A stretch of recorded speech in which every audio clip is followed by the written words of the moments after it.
বিসমিল্লাহির রহমানির রহিম। আসসালামু আলাইকুম বন্ধুরা, কেমন আছেন? আশা করি ভালো আছেন।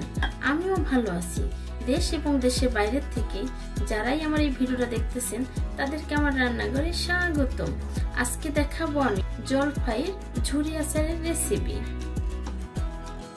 প্রিয় বন্ধুরা, দেখতেই পাচ্ছেন ঝুরি আচার রেসিপিটা কতটা লোভনীয় লাগতেছে দেখতে।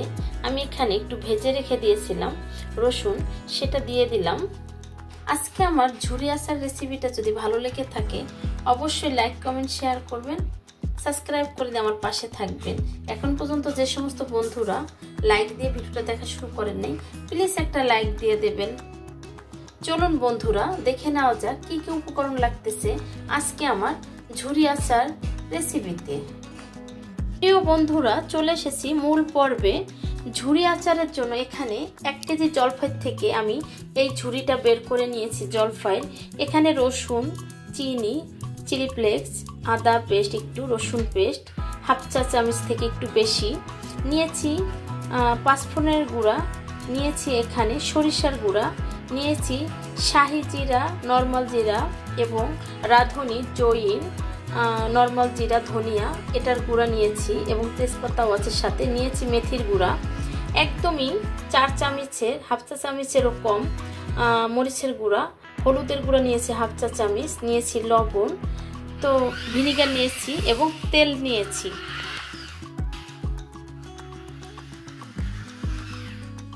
এই পর্যায়ে সরিষা তেল দিয়ে দেব। আমি প্রত্যেকটা উপকরণ দেখাতে পারি নাই। এখানে দিয়ে দেব কিছু আস্তা ফোড়নে, পাঁচফোড়ন দিয়ে দিচ্ছি। এখন দিয়ে দেব রসুন কুচি। যেহেতু আমি রসুন পেস্ট দেব, যার জন্য রসুন কুচিটা আমি একদমই কম দিছি। এটা না দিলেও হবে, আমি জাস্ট এটা দিয়েছি একটু বাড়তি। আমি এটা উঠিয়ে নেব, কারণ আমি আচারটার শেষে এটা ডেকোরেশনের জন্য আমি উপরে দিয়ে দেব। হয়ে গেছে। এখন একটু একদম সামান্য একটু উঠিয়ে নেব, মরিচটা উঠিয়ে নেব, নাহলে মরিচটা গলে যাবে, সেই ক্ষেত্রে মরিচটা আমি উঠিয়ে নেব। এই পর্যায়ে দিয়ে দেব আদা রসুন পেস্ট। আদা রসুনের পেস্টটা অফ ক্যামেরায় আমি একটু ভেজে নেব 5 মিনিটের জন্য, যেহেতু আচারটা নষ্ট হয়ে না যায়। প্রিয় বন্ধুরা, অফ ক্যামেরায় পড়ে গেছে, আমি আরো কিছু তেল দিয়ে দিয়েছি। এই পর্যায়ে দিয়ে দেব সব রকমের শুকনো মশলাগুলো। মশলাটা অফ ক্যামেরায় কষিয়ে নিয়েছি। এই পর্যায়ে ঝুরি জলফাইগুলো দিয়ে দেব। জলফাইটা আমি কেটেছি প্রায় 2 থেকে 3 ঘন্টা আগে, কারণ আমি কিচেনে আসার টাইম পাই নাই, যার জন্য একটু শুকিয়ে বা একটু দেখাচ্ছে যে একটু একদম মলিন হয়ে গেছে, যার জন্য এরকম লাগতেছে দেখতে। এই পর্যায়ে দিয়ে দেব ভিনিগার, যেটা সিরকা বলি, সেটা আমি আমার হাতের মাপে দিয়ে দেব।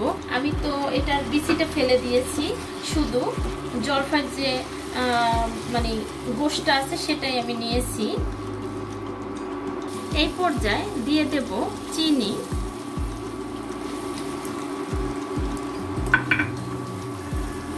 খুব সুন্দর করে এটাকে চিনিটা দিয়েছি, নেড়ে নেড়ে এটাকে বাদবাকি রান্নাটা শেষ করে নেব।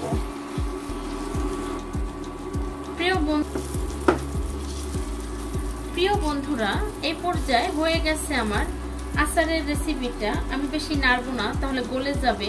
আমি একদমই আস্তে আস্তে করে ভাজা ভাজা করে নিয়েছি। এই আচারটা একদমই নষ্ট হবে না। আপনি এরকম আচার বেশি করে বানিয়ে 1 বছর রেখে রোদে দেওয়া ছাড়াই খেতে পারবেন। তো আজকের রেসিপি আমার এই পর্যন্তই। ভালো থাকবেন, সুস্থ থাকবেন, আশপাশের মানুষকে ভালো রাখবেন, চলার পথে সতর্ক হয়ে চলবেন। দেখা হবে নতুন কোনো রেসিপি নিয়ে। আল্লাহ হাফেজ।